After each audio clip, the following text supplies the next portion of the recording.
As a teacher, you'll spend most of the time in your Drive, as this is where your resources are stored.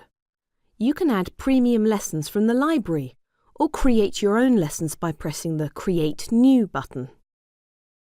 To open a lesson, just click on it and it will open in the preview mode. This is how students will see the lesson.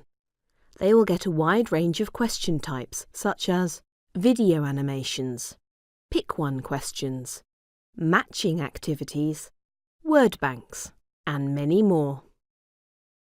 After answering a question, students will get instant feedback and a number of stars for their answer, while their score will also be on display. All lessons in Wand are editable, so if you want to change something in a lesson, just hit the Edit button at the top of the lesson. You will be able to delete an activity, change the text, add new options, change the order of the items, and even add new questions to the existing lesson. When you want to deliver a lesson from your Drive, just click on the Deliver button and select the student groups. Additionally, you can change the start and end date of the assignment.